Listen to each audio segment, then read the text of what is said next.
En direct du Salon des maires depuis le stand de la Confédération nationale des buralistes, Sud Radio, les vraies voix du mondial, 18h30, 19h30, Philippe David, Cécile de Minibus. Bienvenue sur Sud Radio, bienvenue dans les vraies voix du mondial, parce qu'on passe version football avec des invités qui adorent ça. Pour en parler, Pierre-Éric Ménassi, qui est maire de Trèbes, merci d'être avec nous. Bonjour. Oui, bonjour. Bonsoir, exactement. Et avec nous Pierre Romero, aussi président de la Fédération des buralistes des Alpes-Maritimes. Bonsoir. Bienvenue. À tous. Vous êtes passionné de football ? Passionné de football et particulièrement sensible à l'Arabie Saoudite et le Japon actuellement. On comprend pourquoi, on va en parler. Et on va revenir sur les Bleus qui ont frappé hier soir. Ils l'ont remporté face à l'Australie 4-1, début de match difficile avec un premier but de l'Australie dès la 9e minute et la blessure de Lucas Hernandez. Et puis comme nous avions adoré notre directeur des programmes de Sud Radio, avec nous pour en parler, Frédéric Jouve. Et bonsoir. Là, bonsoir Frédéric. Bonsoir. On vous a entendu commenter le match hier. Oui, voilà, oui, avec brio. Et donc on va en parler tout au long de cette journée. On démarre tout de suite par l'actualité avec vous, Philippe. On commence par l'actualité. Alors ça a commencé par un pays qu'on aime bien en France, dont on est proche, le Maroc, qui a fait match nul contre une équipe qu'on aime bien, puisqu'on l'a battu en finale de la dernière Coupe du Monde et en demi-finale de celle de 98, les deux qu'on a gagnés. La Croatie, on va retrouver dans quelques instants Dounia, supportrice franco-marocaine, qui était présente au match. Elle est là-bas au Qatar. L'énorme surprise, et on va faire réagir, ça s'est soldé par un 0-0, bon résultat pour le Maroc, mais l'énorme surprise, après hier, l'Argentine qui mène contre l'Arabie Saoudite qui perd 2-1. Aujourd'hui, l'Allemagne mène 1-0 sur pénalty, c'est Gundogan et pas Messi qui marquent, contre le Japon, et ils perdent 2-1. Énorme surprise quand même de ce début de Coupe du Monde, Philippe Bilger. Alors, énorme surprise au pluriel. Pardon pour commencer par une banalité, on dit à chaque fois qu'il n'y a plus de petites équipes, mais là c'est vrai. Et en plus, le Japon, il ne faut jamais les sous-estimer. Ce sont des sportifs exemplaires et ça ne m'étonne pas qu'en face de la massivité, de la rigidité teutonne, les Japonais, j'ai pas vu le match, donc je peux en parler librement, comme les critiques qui ne voient pas les spectacles. Eh bien, ça ne m'étonne pas outre mesure. Le Japon fait hippon. Oui, je suis tout à fait d'accord, monsieur Bilger. Je dirais qu'aujourd'hui, on est dans une Coupe du Monde, tout est surprise. Tout est possible dans cette Coupe du Monde. Évidemment, on a eu une performance extraordinaire avec nos amis français, mais là, on va de surprise en surprise. Et je pense qu'on n'a pas fini d'avoir des surprises. On n'a pas fini d'avoir des surprises et des déceptions sur certaines équipes historiquement en finale de la Coupe du Monde. Oublions l'Italie, les pauvres, mais je pense que c'est pas terminé. Avant de donner la parole à Eric Ménassi, je me dis hier chez les buralistes, on jouait la victoire de l'Arabie Saoudite, aujourd'hui on jouait la victoire du Japon, on était millionnaires, là on était tranquille. Ah, c'est clair. Vous savez que ces 10% de nos mises vont se faire sur la Coupe du Monde. Incroyable. Donc c'est un événement majeur pour nous. Eric Ménassi, l'Allemagne, c'est bizarre parce que dernier match joué par l'Allemagne en Coupe du Monde, c'était une défaite contre la Corée du Sud il y a 4 ans. Ils prennent le Japon, une autre équipe asiatique, et ils perdent à nouveau. Manifestement, les équipes asiatiques aiment bien la Mannschaft. Sans doute. Écoutez, je crois surtout qu'on est sur les premières rencontres et il ne faut pas tirer de conclusions trop hâtives. Peut-être allons-nous assister à une Coupe du Monde des surprises. C'est possible. En tout cas, moi, je me réjouis de ces premiers résultats. La Coupe du Monde est ouverte. Et Frédéric, c'est vrai qu'on n'aurait pas misé un copec sur le Japon, en plus menant au score battant la Mannschaft. C'est incroyable. Non, mais on aurait dû. Oui. En plus, on était prévenus avec l'Arabie Saoudite hier. On aurait pu mettre un petit billet aujourd'hui. Donc, je conseille à tous nos auditeurs de Sud Radio de réfléchir au match de demain et de commencer des paris parce que c'est effectivement très curieux. C'est une première. Et le Qatar nous avait promis de grandes surprises dans cette Coupe du Monde qui est la plus chère de toute l'histoire. Oui. 200 milliards de budget. On a du spectacle pour ce prix. Alors, dans le groupe de l'Allemagne, comme Frédéric a fait le jeu de mots sur Hippon, je vais en faire un. L'Allemagne a vraiment du sushi à se faire après sa défaite face au Japon, puisque l'Espagne, qui est dans le même groupe, mène 5-0 contre le Costa Rica. On est à la 75e minute. Un but de Dani Olmo, un but de Marcos Asensio, 2 buts de Ferran Torres, dont un sur penalty. Et Gavi vient de marquer là à l'instant 5-0. Donc là, on peut dire que l'Allemagne prend le lead dans ce groupe où il y a quand même 2 anciens champions du monde. Ils prennent déjà la 2e place du classement classement FIFA devant la France. Oui. Alors, 1 Angleterre, 2 Espagne, pour l'instant, parce qu'ils peuvent passer numéro 1, le match n'est pas fini, et 3 France. C'est vrai que là, dans le groupe de l'Allemagne, c'est vraiment mauvaise pioche parce que vu la rouste que le Costa Rica est en train de prendre par l'Espagne. Ah, le deuxième match de l'Allemagne va être capital. Ah oui, du capital. C'est vrai que là, c'est du lourd. Hein. Ah bah là, c'est du lourd. On est sur un traumatisme sur ces équipes qui étaient théoriquement incontournables. Et aujourd'hui, on voit des performances, des contre-performances qui sont sans précédent. L'Argentine, ça va être bien aussi. Hein. Ah, l'Argentine, ça va être chaud aussi. On a avec nous Dounia, supportrice franco-marocaine. Bonsoir Dounia. Bonsoir. Alors, vous êtes franco-marocaine, vous étiez au match entre le Maroc et la Croatie, 0-0. Bon résultat pour le Maroc, hein, parce que les Croates, ils sont quand même vice-champions du monde en titre. Exactement, très bon résultat pour le Maroc. On est très content d'avoir tenu tête au vice-champion du monde. C'était pas facile, on était crispés depuis le début du match. Mais ce qui était incroyable, c'est qu'on avait l'impression de jouer à domicile. Il y avait vraiment des Marocains de partout, des États-Unis, du Canada, de France, d'Asie, vraiment de partout. Du Maroc aussi, théoriquement. C'était super, évidemment, oui, du Maroc. D'ailleurs, j'ai retrouvé, moi je suis venue de Paris, mon père est venu de Casablanca, on s'est retrouvés à Dubaï avec plein d'autres amis et tout, et c'était fantastique. Ce qui fait plaisir aussi, c'est de pouvoir vivre une Coupe du Monde dans un pays arabo-musulman, parce que c'est comme son nom l'indique, c'est une Coupe du Monde, pas une Coupe de l'Occident, et c'est vrai que malgré toutes les polémiques, c'est quand même bien de voir que ça peut faire vibrer d'autres peuples ailleurs. Dounia, je vais donner la parole aux vraies voix. Quelle est l'ambiance au Qatar? C'est plutôt sympa? Vous avez croisé d'autres supporters? Tiens, je ne sais pas moi, des Français qui célébraient la victoire d'hier soir? Alors non, on n'a pas croisé de Français. Pas du tout même. On a croisé énormément de Marocains, quelques Croates. L'ambiance était bonne, mais j'ai l'impression que c'était plus lié à l'enjeu qu'était ce match pour le Maroc que par rapport à vraiment l'ambiance qu'il y a ici au Qatar. On ressent pas énormément l'effervescence qu'on a l'habitude de ressentir lors des Coupes du Monde. C'est un peu triste, un peu les fan zones sont excentrées. Il n'y a pas beaucoup d'agitation. Ça, c'est vraiment dommage. Dounia, vous pouvez pas être triste après une victoire? Non, c'est un match nul, 0-0. Oui.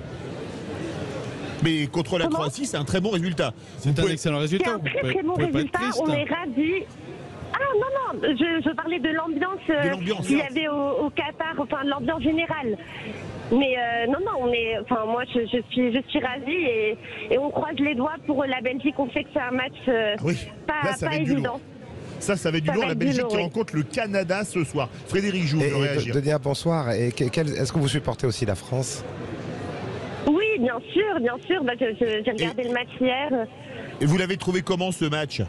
Et qu'est-ce qu'ils en disent les gens, les supporters marocains? C'est un pays proche de la France, le Maroc. Ils ont réagi comment? Ils disent les Français 4-1 contre l'Australie, ça commence quand même pas trop mal. Ah oui, non mais on est un bon groupe d'une cinquantaine de personnes et on a tous regardé le match hier, on était évidemment très contents. C'était du beau spectacle. Vous signez tout de suite là pour une finale France-Maroc? Pour une finale France-Maroc, vous signez tout de suite dès demain? Là en fait ce serait je préfère ne pas me prononcer là-dessus. Non mais pour la finale on se retrouve, après vous choisirez. Un mot, Philippe Bilger? Il y a quelque chose qui doit être un peu déprimant. Il paraît que le public hier pour le match Australie-France était mortel, il n'y avait rien, et il y a d'autres publics qui sont fabuleux. Arabie Saoudite, et Dounia nous parle de ces Marocains enthousiastes. Ça doit stimuler certains joueurs et en faire assombrir d'autres. Hein. Éric Ménassi, vous qui venez d'une ville du Sud, Trèbes c'est à 10 km de Carcassonne à peine, c'est vrai que ça change une Coupe du Monde en novembre-décembre, d'habitude c'est en juin-juillet, après les matchs on va faire la fête dehors, là même du côté de Trèbes il fait peut-être un peu frisquet pour aller faire la fête à 22h30 après un match, non? Alors je vous cache pas qu'une Coupe du Monde en hiver, une Coupe du Monde sans l'Italie, ça fait beaucoup de handicap. Mais je pense que si la France est championne du monde, au bout du bout, nous trouverons cette Coupe du Monde formidable. C'est vrai. Vous avez une capacité, monsieur le maire, d'avoir un point de vue universel. Et c'est vrai qu'il est allé... Non, je voulais juste dire que, évidemment, que c'est une Coupe du Monde très particulière. Mais je trouve, sans prendre d'engagement particulier sur le sujet, que c'est plutôt une Coupe du Monde qui commence avec une organisation qui se déroule plutôt bien, sans grands incidents. Et l'ambiance, effectivement, on a eu une ambiance un peu tristounette, avec une équipe de France qui nous inquiétait sur le début et qui nous a fait des merveilles par la suite. Mais vous verrez que l'ambiance va monter. Vous verrez quand on sera en 8e, vous verrez quand on sera en quart. Mais et vous verrez qu'à un moment donné, l'ambiance sera là.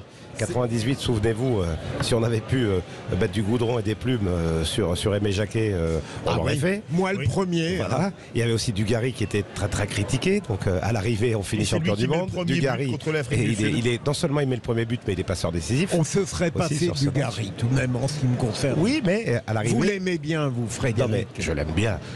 Très franchement, pas tant que ça en 98, mais force est de reconnaître que c'est le premier buteur français et qu'il est aussi passeur décisif. Sur le match de hier, ce qui est, je vous rejoins, cher monsieur, c'est que ça a été un succès phénoménal à la télévision.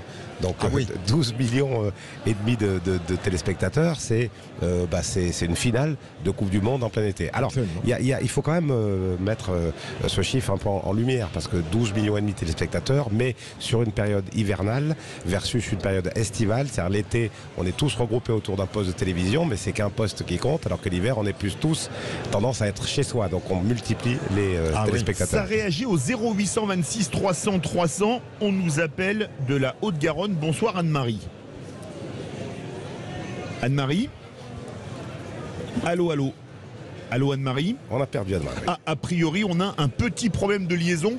On va la rappeler, on va faire une courte pause pour revenir sur le match d'hier soir. Bon, on rappelle le score parce que ça fait du bien quand même de se le rappeler, non? Oui. France 4, Australie, tiens, qui est-ce qui donne la réponse? 1, parfait, avec un doublé d'Olivier Giroud. Ce sera d'ailleurs nos deux questions du jour. Est-ce que vous avez trouvé l'équipe de France? Je vous le dis de suite. Est-ce que vous avez trouvé l'équipe de France? On a retrouvé Anne-Marie. Bonsoir Anne-Marie. Bonsoir, toute l'équipe. Alors, vous voulez réagir? Vous avez écouté le match hier soir sur Sud Radio, ce France-Australie. Eh oui. Et alors, vous en avez pensé quoi? 4-1, c'est bien. C'est bien, et c'est surtout vous, les commentateurs, qui m'ont régalé. Ah ben merci beaucoup. Benjamin et Rémi Dos Santos. Benjamin Glaise et Rémi Dos Santos. Ils ont été très bons. Hein. Et Philippe David et Frédéric Jouve qui est là avec nous. Ils ont été très très bons. Ils sont indépassables, les deux derniers. Surtout Frédéric. Merci. Je me suis régalé avec vous. Et vous êtes régalé. Vous pensez qu'on va aller encore plus loin cette année? Enfin, aller plus loin que les 4 ans, c'est pas possible. Hein. Mais qu'on va aller très loin? J'espère. Eh bien écoutez, on croise du doigt. On doit faire la pause. Anne-Marie, vous aimez le football, vous aimez l'équipe de France. Ça vous dirait la montre de l'équipe de France pour la Coupe du Monde, la montre Kelton? Elle est belle en plus. Elle est belle. Et pourquoi pas? Eh bien, écoutez, c'est la montre officielle du mondial. Eh bien, on vous fait gagner la montre officielle du mondial. C'est une montre Kelton aux couleurs de l'équipe de France, ce qui n'est pas désagréable. Et en plus, elle donne l'heure, ce qui est quand même la fonction première d'une montre. Merci beaucoup Anne-Marie, on vous embrasse et on retrouvera l'équipe des sports samedi contre le Danemark. Là, ça va être une autre paire de manches. Les vraies voix font leur mondial depuis le Salon des Maires sur le stand des buralistes. Hall 4 B36, vous pouvez venir nous rendre visite, on se retrouve tout de suite et là on va parler du match hier soir en long, en large et en travers avec nos invités. Direct du Salon des Maires depuis le stand de la Confédération nationale des buralistes. Sud Radio, les vraies voix du mondial, 18h30, 19h30, Philippe David, Cécile de Minibus. Les vraies voix du mondial avec Eric Ménassi, maire de Trey, Pierre Romero, président de la Fédération des buralistes des Alpes-Maritimes, Philippe Bilger, Frédéric Jouve, directeur des programmes de Sud Radio, qu'une bande de fans de foot. Et on va parler du match hier, notre premier sondage. Comment les Bleus alignés hier soir étaient comment? Convaincant, vous êtes 38% à dire oui, fragile 45% et à modifier 17%. Tiens, Frédéric, convaincant, fragile ou à modifier? Non, convaincant. Dans l'absolu, convaincant. Alors, on peut tout mettre, en fait. On peut mettre convaincant, fragile et à modifier. Mais ce que je il n'y a retiens, qu'un vote autorisé. Voilà, ce que je retiens, moi, c'est convaincant. Voilà, j'ai grande confiance en Didier Deschamps, déjà pour commencer. Donc, non, convaincant. Et ça doit monter en puissance. Et le vrai visage de l'équipe de France, on va commencer à l'apercevoir, sans doute, contre le Danemark, qui va être une équipe qui a un autre niveau, bien entendu, que l'Australie. Éric Ménassi, convaincant, fragile, à modifier, les 3, les 2, mais si les 2, lesquels? Moi, je dirais victorieux. Oui, ça c'est pas contestable. C'est déjà ça. Non, moi j'ai trouvé une équipe de France timide en début de rencontre. Oui. Et encore une fois, je trouve que Didier Deschamps a su, par les circonstances du match, inverser une rencontre qui était défavorable. Mal enclenchée au bout de 9 minutes de jeu. Ensuite, l'entrée d'Hernandez a été... de Théo. Si ce n'est lui, si ce n'est toi, c'est donc ton frère. Voilà, et je trouve vraiment que son apport offensif, défensif, a donné une plus-value à cette équipe de France. Ah bah tout de suite dès sa rentrée, puisqu'il rentre à la 13 ou 14e minute. Et on met 2 buts dans la foulée. Et à la 27e minute, il donne un ballon en or à Rabiot. Une statistique importante quand même. Théo Hernandez, c'est 1 but, 5 passes décisives en 8 sélections. Oui. C'est quand même une sacrée statistique. Et il fait le beau jour d'un club que vous aimez bien, le Milan AC. C'est vous qui l'avez dit. Vous aimez bien, je suis très en deçà de la réalité. Ouais. Pierre Romero, comment vous les trouvez? À modifier, convaincant? Moi je dirais, d'abord on a fait une soirée avec on était une dizaine de buralistes, avec une ambiance que vous pouvez imaginer, tous passionnés de foot. Au début on était très inquiets, vraiment très inquiets, parce qu'on a trouvé une défense pas très rassurante. Et on s'est pris ce but. Donc là il y a eu quelques minutes de désespoir, et après il y a eu un déclic. Et là c'était amusant parce que nous avions 2 télés, une télé qui était légèrement décalée et qui vivait l'événement 10 secondes avant nous. Ah oui. Donc on voyait des applaudissements, des agacements.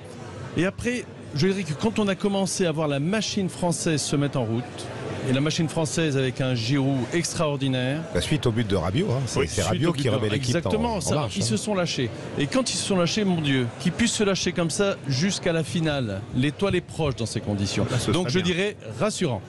Philippe Bilger. Rassurant, bien sûr. Convaincant. Oui, mais il ne faut pas oublier, je crois que Frédéric l'a dit, tout de même c'est l'Australie qui a été moins bonne qu'on le laissait penser. Et notre ami qui connaissait bien son jeu, j'attends avec impatience le Danemark. J'ai un petit regret, comme j'ai incurablement l'esprit critique. Je me demande pourquoi Didier Deschamps a fait rentrer si tard des remplaçants alors qu'on pouvait reposer les titulaires. Mais ça, il faut que je sois critique, je suis français. Hein. L'Espagne vient de marquer. L'Espagne vient de marquer, donc 6-0 pour l'Espagne. Et donc l'Espagne prend la tête du classement FIFA pour l'instant. Oui. Vous avez tout à fait raison, Philippe. Le vrai match test va être contre le Danemark. Mais, vous savez, il reste 6 matchs à jouer. Oui. Les 6 matchs vont être une fiction dont personne n'a l'issue. Et tout peut se produire. Regardez, on voit bien le Japon. Donc tout est possible. Mais c'est pour ça que je suis rassuré, parce que je sens qu'il y a un bon fond de jeu. Alors c'est vrai qu'au début, on a un peu paniqué avec cette défense, mais l'équipe réussit à retrouver le bon général, pardon Philippe, en général, la France n'est jamais très bonne dans la poule, dans les poules. Et donc là, elle l'a été. Excellent au début. Ouais. Donc laissons-nous arriver. Il faut croire en notre équipe par réflexe, par devoir, et vous verrez qu'à un moment donné, on va se révéler complètement sur les prochains matchs, et le Danemark sera aussi une surprise. Je voudrais vous poser une question. Il y a une remarque que je me suis faite hier soir quand l'Argentine. Elle doit être intelligente. Ah bah j'espère. Quand l'Argentine a perdu pour la première fois depuis 2019, l'Argentine n'avait plus été menée au score depuis sa dernière défaite contre le Brésil en 2019. Et quand ils ont été menés au score, au bout de 3 ans, par l'Arabie Saoudite, qui est quand même pas l'Argentine, la France, l'Allemagne ou l'Italie, d'accord, ou l'Espagne, menés 2-1, ils ont été incapables de refaire le score. Est-ce que c'est pas intéressant de voir que les Bleus menés, ils ont été capables de revenir au score finalement très rapidement, en moins d'1 quart d'heure, et même de prendre l'avantage en 5 minutes. Est-ce que c'est pas important et intéressant, Éric Ménassi? Oui, c'est très intéressant, mais au-delà de cet aspect, moi ce que j'aimerais souligner, c'est que cette équipe de France, depuis le début, avec l'absence de Benzema, avec l'absence de joueurs cadres, était vraiment dans le doute. Oui. Et que seul Didier Deschamps avait dans son esprit, malgré ses absences qui pouvaient être préjudiciables, l'idée de construire une équipe et un collectif. Et hier soir, il l'a prouvé. Alors, est-ce que l'équipe a été convaincante hier soir? Je ne sais pas si elle a été convaincante parce qu'il y a eu des moments assez délicats dans la rencontre.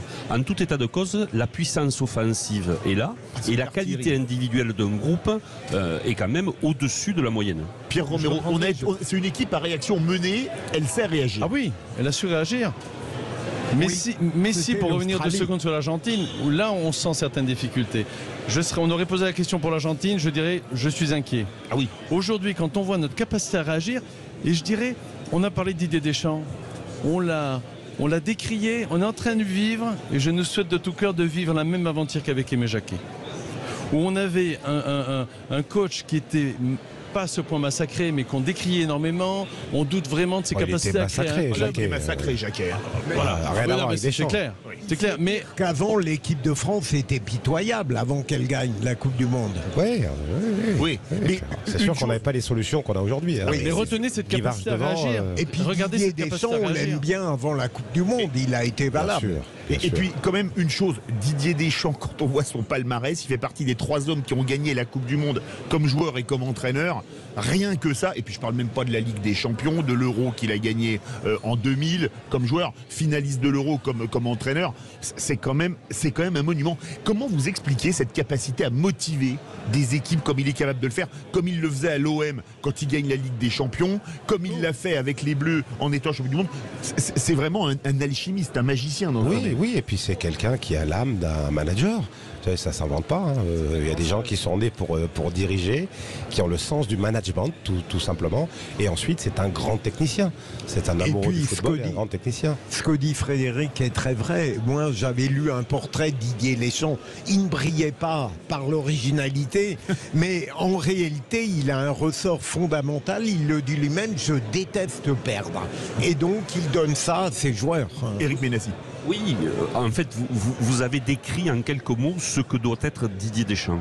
En fait, c'est un formidable compétiteur, ça a été un immense joueur, et c'est surtout quelqu'un, et j'ai lu à plusieurs reprises, on l'a souvent écouté, son premier principe avant de débuter un match, c'est de ne pas prendre de but. C'est ça. Et donc c'est une philosophie qui, quelquefois, pour nous, supporters, peut être agaçante parce qu'elle se fait au détriment du beau jeu. Mais la finalité est là. La finalité, c'est d'abord de gagner. Et pour gagner, bien souvent, il ne faut pas prendre de but. On se retrouve dans quelques instants. Alors, le score a encore évolué pour Espagne-Costa Rica. On est maintenant à 7-0. Puisque Morata vient d'en ajouter un 16e. On a une pensée émue pour les pauvres costariciens. Parce que commencer une Coupe du Monde avec 7 buts dans les valises, ça fait quand même beaucoup. Et Navas doit en avoir marre. Oui, ça c'est clair. Allez, on se retrouve dans quelques instants avec les vraies voix du mondial. Et on va continuer à parler des Bleus et d'un certain Olivier Giroud. Restez bien avec nous sur Sud Radio. En direct du Salon des Maires, depuis le stand de la Confédération nationale des buralistes, Sud Radio, les vraies voix du mondial, 18h30, 19h30, Philippe David, Cécile de Minibus. Les vraies voix du mondial avec des passionnés de foot, bien sûr, Philippe Bilger, Frédéric Jouve et nos invités du jour, Éric Ménassi, maire de Trèbes, et Pierre Romero, président de la Fédération des buralistes des Alpes-Maritimes. Alors, notre deuxième débat, le mondial 2022 va-t-il offrir une revanche à Olivier Giroud? C'est notre sondage sur Twitter. Vous êtes 85% à dire oui, mais on a 2 commentaires que je veux vous lire. Ludovic qui nous dit « Des revanches, il n'y en a pas besoin. Partout, dans tous les clubs où il est passé en équipe de France, il a prouvé qu'il est un grand joueur. » Et Axel qui nous dit « Non, parce qu'il n'a pas besoin de revanche. Il est champion du monde, champion d'Italie et il continue de planter des buts. Il est dorénavant à égalité au nombre de buts avec Titi Henry et il le dépassera prochainement. Il restera donc dans les annales du football français. » Tout à fait. Il y a un mois, on se disait Thierry Henry, pardon. Olivier Giroud ne sera peut-être pas dans la liste. Aujourd'hui, avec la blessure de Benzema, il est titulaire, il égale Henry et il explose les compteurs. Et c'est l'homme du match. Oui, 8 sur 10 dans l'équipe comme note. Voilà, et Giroud, c'est le meilleur ratio but-minute de l'ère moderne du football, puisque c'est un but toutes les 128 minutes. C'est mieux que JPP qui était la référence absolue jusque-là. Absolument. Eric, est-ce que finalement, c'est pas la revanche de Giroud, mais est-ce qu'il n'est pas tellement sous-coté en France? Vous savez, qu'est-ce qu'on demande à un attaquant? De marquer des buts. Ah, ça c'est sûr. Et je crois que dans l'histoire du football moderne, il y a eu beaucoup d'avant-centres qui ont été décriés, qui n'étaient pas forcément très élégants. Je pense à Inzaghi. Oui, mais quel buteur! Et quel buteur! Giroud n'a pas du tout le même jeu, mais Giroud marque des buts. Il en marque en Italie, il en a marqué en Angleterre, hein, il en a marqué à Montpellier et il en marque en équipe de France. Aujourd'hui, l'équipe de France ne peut pas se passer de Giroud. Giroud ressuscité? Pour moi, il n'y a pas de débat. Mais il n'était jamais mort, Giroud. Non. On ne ressuscite pas Giroud. Giroud a toujours été bon. Giroud a été peut-être sous-coté à une époque. Il a peut-être été mis de côté. Désolé pour Benzema, désolé pour notre Ballon d'Or, mais je pense que là il y a une opportunité unique pour notre ami Giroud et vous verrez que là, n'oubliez pas qu'en termes de ratio, il est devant Henry maintenant. Hein. Oui, absolument. Philippe Bilger, un mot et on va écouter un passage de l'émission d'hier. En fait, Giroud, je rejoins nos auditeurs, n'a absolument pas besoin de revanche. Moi, j'adore le footballeur et on ne va pas faire de cette émission sportive une émission politique. J'adore la personnalité qu'est Giroud pour de multiples raisons. On écoute un extrait des Vraies Voix font leur mondial d'hier. Je dis pas qui c'est, vous reconnaîtrez la voix. Mais est-ce que Giroud peut se révéler dans une lignée pareille, dans un job pareil? Et c'est pas son boulot? Non, c'est pas le même profil. Voilà, c'est aussi un attaquant axial qui va être là pour fixer, pour permettre, pour libérer des espaces un petit peu pour les deux autres garçons qui vont très très vite. L'idée des champs, c'est d'écarter le jeu, de passer par les côtés. Et puis c'est notre ami Bernard Jeangini, champion d'Europe 84, 3e de la Coupe du Monde 86 et 4e de la Coupe du Monde 82 qui répondait « Je sens un éclair de revanche ». C'est pas celle d'Olivier Giroud, c'est celle de Cécile de Ménibus. De revanche, je demandais juste hier si Giroud pouvait devenir le patron. On m'a renvoyé dans les 22 mètres, c'est au rugby. Dans mes 22 mètres, absolument. Enfin, en tout cas, dans mes buts, en me disant non, vous n'y connaissez rien, vous inquiétez pas. Giroud, c'est pas son. Aujourd'hui, c'est lui le patron. On est d'accord ou pas? Ça n'est pas le patron. Ah, mais Philippe. Ah non, ma chère Cécile, laissez-le répondre. Ça a été scandaleux qu'on ait mis en doute la pertinence de votre question, mais ça n'est pas un patron. Non. Mais en tout cas, il va s'imposer, si vous permettez. Il va s'imposer, et c'est vrai que le fait que Benzema soit pas là et qu'il fasse partie, en tout cas des 5-6 joueurs aujourd'hui qui ont gagné cette Coupe du Monde, et ben peut-être qu'il va être pris en leader de l'équipe. C'est sa dernière Coupe du Monde, il est en confiance. 36 ans, oui. On n'a pas fini de parler de Giroud. Et donc c'est lui le patron. Merci Cécile. Non, moi je crois qu'il faut faire preuve d'un peu d'objectivité. Sans la blessure de Benzema, il est peu probable que Giroud joue. Ça, c'est une évidence et tout le monde souhaitait que Benzema soit là. Oui, et puis avant ça, il était même question qu'il ne soit pas dans le groupe. Oui, faut pas oublier ça. Oh, ça, je crois pas. Je crois pas parce que je suis persuadé que Deschamps, depuis le début, suit les performances de Giroud. Et ça fait 2 ans que Giroud performe avec son club et je pense qu'il l'aurait pris quoi qu'il arrive. Parce le que Milan AC, vous pouvez le dire. Hein. Avec le Milan. et je crois que même quand il était moins performant en Angleterre, il était quand même sélectionné avec Deschamps. Il l'aurait pris. Mais la réalité, c'est que la blessure de Benzema, qui est préjudiciable, tout le monde l'a dit, à l'équipe de France, aujourd'hui permet à Giroud de s'exprimer pleinement. Et je suis même certain, du moins je l'espère, il va nous faire une très grande Coupe du Monde. Et c'est très intéressant, et je parle devant vous tous qui êtes des techniciens, alors que moi je me contente d'être un beauf qui regarde. Il est intéressant de voir à quel point le jeu de l'équipe de France aurait été différent avec Benzema et avec Giroud. C'est tout à fait passionnant. Avec Benzema, Dembélé n'aurait pas été sur la feuille de match à mon avis. Hein. Je ne sais pas ce que vous en pensez, Pierre. C'est une certitude, bien sûr. Bien sûr, la composition aurait été totalement différente. Et la configuration de cette Coupe du Monde sans Benzema, on va aller jusqu'au bout. Mais c'est pas du tout la même stratégie. Non. Et Deschamps est un grand stratège. Et ce qu'il a mis en place sur ce premier match, mais c'était ce qu'il fallait faire. Pour être allé lire un peu la presse étrangère ce matin, tout le monde encense Giroud, de l'Argentine à l'Angleterre, en passant par l'Italie, le Brésil, l'Espagne. Bien sûr. Comment expliquer qu'en France, il soit un peu, ça rappelle un grand tube de Claude François dans les années 70, le mal aimé? Non, il n'est pas mal aimé. Non, il a été beaucoup critiqué, alors qu'à mon avis, il ne le méritait pas. Oui, non, mais bon, on aime bien critiquer en France, on aime bien discuter, parler, mais non, il est pas mal aimé. Bon, ce qu'on peut constater, c'est qu'il y a Giroud, hein, bien sûr, il n'y a pas que Giroud, hein, il y a les Français italiens, les Italiens de France qui cartonnent, hein, puisque Rabiot. D'ailleurs, la une de la Gazzetta dello Sport, c'est que c'est les Italiens les Français d'Italie qui cartonnent avec l'équipe de France. Absolument. C'est magnifique. Alors il y a Mbappé, il ne faut pas quand même oublier l'homme clé du match. On peut dire que c'est Giroud, et il y a aussi Rabiot qui change la physionomie du match et qui prend ses responsabilités et qui s'impose en tant que leader là-dessus, et Mbappé évidemment et Hernandez et Hernandez qui fait sa rentrée et qui donne ce ballon à Rabiot, ce caviar d'ailleurs. Les deux frères, mais bon, triste pour Lucas. C'est quand même amusant parce que le calcio, le championnat d'Italie, il est quand même beaucoup moins en haut de l'affiche qu'il n'était dans les années 90 où il gagnait la Coupe d'Europe des clubs champions, la Coupe des coupes, la Coupe de l'UEFA. Et les Français qui ont le plus brillé hier, à l'exception de Mbappé, jouent tous dans le calcio. Rabiot, Giroud, Théo Hernandez. Non, moi je crois qu'il n'y a pas de hasard. Je crois qu'il n'y a pas de hasard, vous l'avez dit. Il y a un hasard dans l'équipe de Belgique. Elle est excellente. Rabiot a été très bon. Rabiot a été très bon. Lui a été décrié pendant de nombreux mois, de nombreuses années. Même la Juventus voulait s'en séparer à la fin du dernier exercice. C'est vrai. Et aujourd'hui, il fait un début de saison fantastique avec la Juve. Je crois qu'il fait partie de ces joueurs qui ont su s'adapter, qui ont su se remettre en question. Et Deschamps, qui ne l'avait pas pris en 2018, l'a rappelé aujourd'hui. Vu le match qu'il a fait hier, il devient un titulaire indiscutable dans son... Maintenant, ce qui lui manquait un petit peu, ce qui est un des traits caractéristiques de Rabiot, c'est son irrégularité. Voilà, donc il va falloir le voir sur la durée. Il a été bon. Hier, il a été absolument parfait parce qu'on attendait de lui, parce qu'avec tous ses blessés, on attendait de lui qu'il prenne un rôle de leader.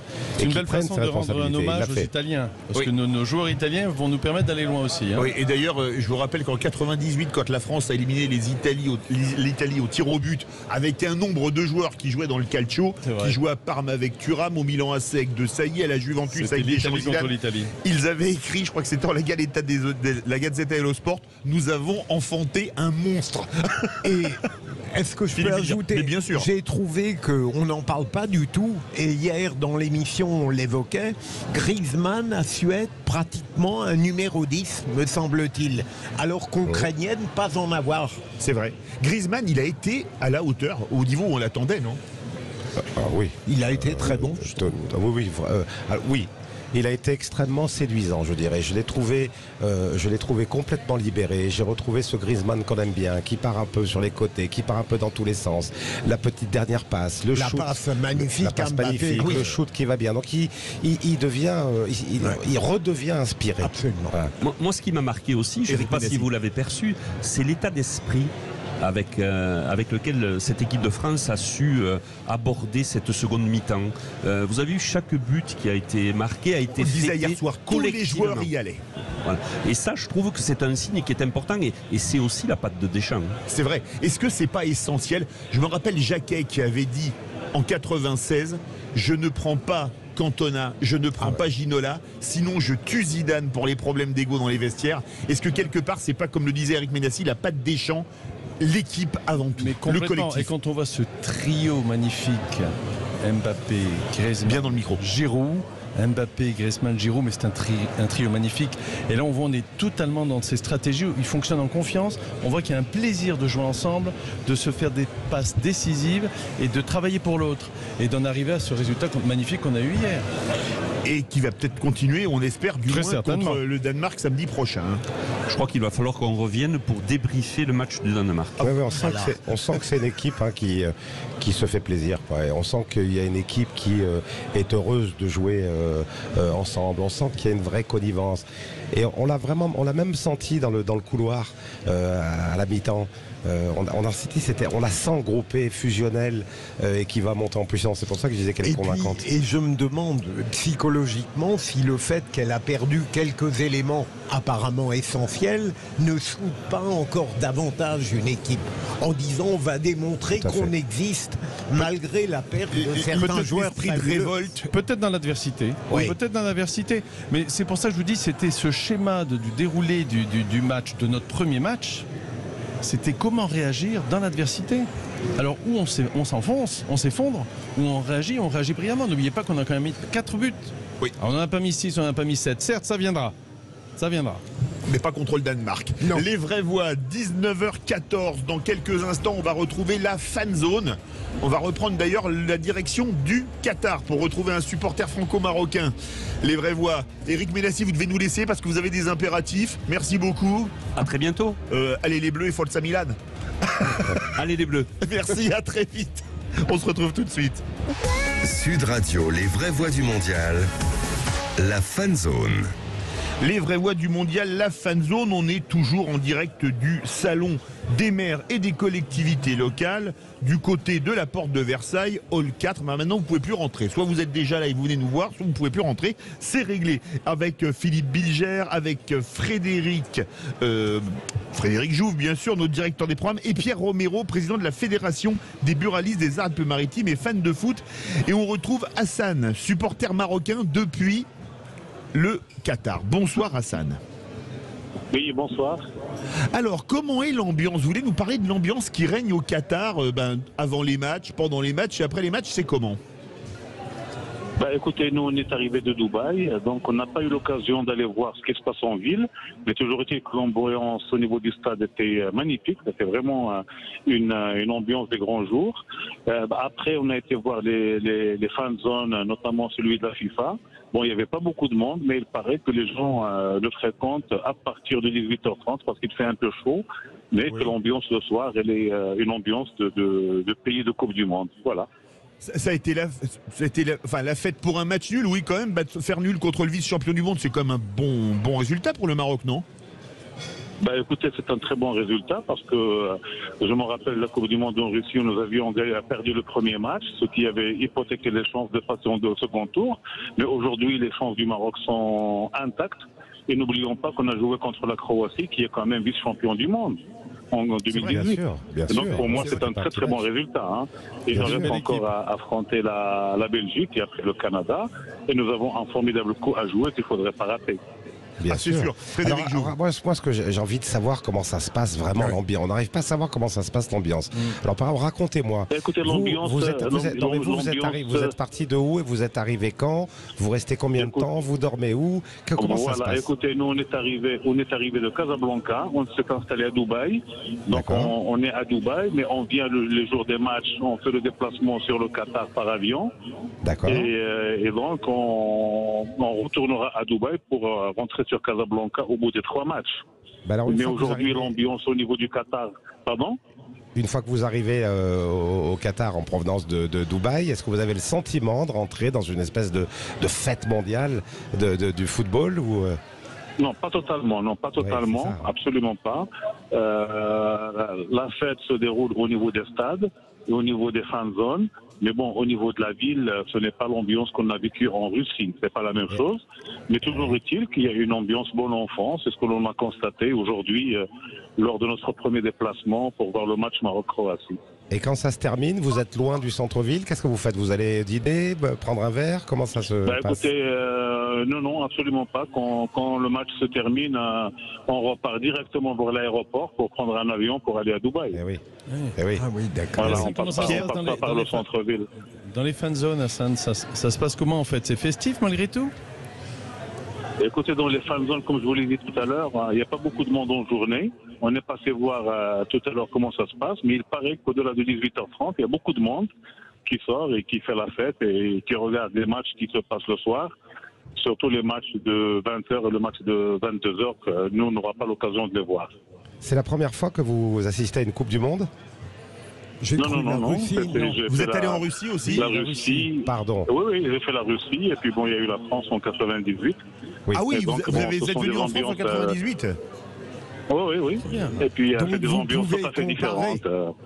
Et en France en 98, désolé, c'est un peu vieux. Hein. Il y avait une super. Bon, moi, je me souviens que quand la France s'est retrouvée à partir des 8e, c'est là où il y a eu de l'ambiance. Il y avait des fan zones. Hein. Il y avait des fan zones et c'était plein. Il y avait la même ambiance en Russie, qui est, qu'on le veuille ou non, plus un pays, ou même à l'époque de l'URSS, hein, plus un pays de football que le Qatar. La France 98, c'est vraiment le top pour vous en ambiance? Écoutez, en France, il y avait une superbe ambiance à partir justement des 8e de finale, mais en Russie aussi, il y avait une superbe ambiance dans les fan zones.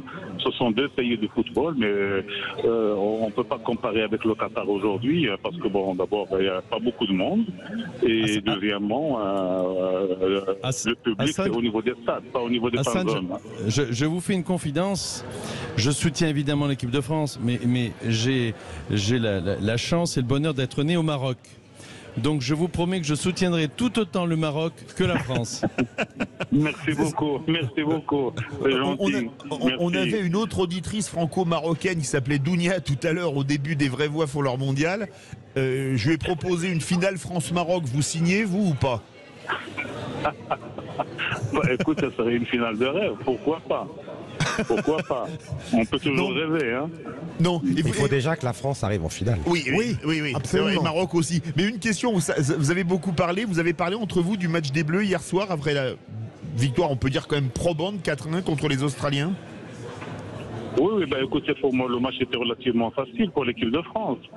Donc il a eu un peu du mal à rentrer dans le match. Il a encaissé un premier but, mais après, il a déroulé tranquillement, sûrement. Et voilà, le score en témoigne, 4-1 pour la France. Donc les choses se présentent très très bien pour votre équipe. Et comme vous êtes au Qatar, comment on réagit aux des grosses défaites de l'Argentine contre l'Arabie Saoudite, un pays arabe voisin, et de l'Allemagne contre le Japon aujourd'hui, parce que ça fait quand même 2 énormes surprises en 2 jours. Comment réagissent les gens? Écoutez, une Coupe du Monde sans surprise n'est pas une Coupe du Monde. Et là, on est vraiment gâté parce que on est vraiment gâté parce que l'Arabie Saoudite qui arrive à battre l'Argentine de 1 et le Japon qui arrive à bout de la Mannschaft, vraiment, c'est 2 résultats extraordinaires. Il faut voir aussi le public saoudien qui jubile. Excusez-moi, je ne vais pas me faire que des amis en Belgique, mais imaginons que ce soir, j'adore les Belges, hein, le Canada batte la Belgique, là ce serait vraiment le truc énorme après la défaite de l'Allemagne et de l'Argentine, et c'est dans le groupe du Maroc, non? Écoutez, jamais 203, pourquoi pas? Ah, bien, je suis d'accord avec vous, Hassan. J'ai l'impression qu'Hassan, là, il se dit, tu vois, finalement, il me donne une bonne idée. Il donne une bonne idée aux Canadiens. Si les Canadiens battaient les Belges, ce serait peut-être bonne pioche pour nous, c'est ça, Frédéric? C'est les Marocains qui deviendraient les Diables Rouges, puisque déjà... Oui, mais écoutez, dans ce cas-là... Non, mais dans ce cas-là, vous compliquez la tâche des Marocains si jamais le Canada arrive au bout de la Belgique aujourd'hui. Pourquoi pas automatiquement? Parce que on peut faire un exploit sur un match. Parce que notre prochain adversaire, c'est la Belgique. Ah oui, c'est vrai que là, il se mettrait chiffon pour essayer de récupérer l'affaire. Bien sûr. Exactement. Merci beaucoup. Hassan, on vous souhaite tout le meilleur, hein, on souhaite une qualification aux amis marocains dans ce groupe. Oui, je suis de tout cœur avec vous et on va les soutenir. Le problème c'est qu'on aime aussi, comme c'est des francophones, merci, comme on est francophone, c'est aussi des francophones, on aime aussi les Belges et on aime aussi les Canadiens. Donc ce on groupe, aime le sport. C'est un peu crève-cœur pour nous les Français, non? Non, puis ce que je trouve intéressant, c'est que depuis l'Arabie Saoudite et le Japon, on ne sait pas du tout ce qui va se passer en fait. On ne sait pas ce qui va se passer. Et ça, je trouve ça formidable en fait, parce que ça peut même nous donner un intérêt de regarder le match de ce soir. Laissez-moi rêver à un France-Brésil. En finale? En finale. Oui. Ça rappellerait des bons souvenirs. 24 ans après, là, ça rappellerait des très très bons souvenirs. Et puis les Brésiliens nous ont plus battus en Coupe du Monde depuis 1958. Ah oui. Donc, oui, mais le Brésil a 5 étoiles de champion du monde. Donc mais on pourrait ce serait pas mal. Hein. Ah oui, 1, 2 et 3. Ce serait bien. Et 1 et 2 et 3-0. Moi, je signe pour un 1-0 118e minute sans hésiter. Même si je sais pas si on survivra, parce que là, commenter ça, ce serait terrible. Mais on verra bien. Merci beaucoup. Merci beaucoup à tous. Merci beaucoup. C'était un plaisir. Vous avez passé un bon moment, Pierre Romero? Excellent moment. Excellent. Merci beaucoup. Je souhaite une bonne Coupe du Monde à tout le monde. On va se retrouver pour la Coupe du Monde, bien évidemment. À se revoir, oui. Tout de suite, on va parler des problèmes de pouvoir d'achat et de ruralité. On va en parler avec Frédéric Verne, président de la Fédération des buralistes de la Corrèze, et Jean-Marc Dumoulin, maire de Villemur-sur-Tarn, en région Occitanie, dans le département de la Haute-Garonne. Restez bien avec nous et les vraies voix sur Sud Radio.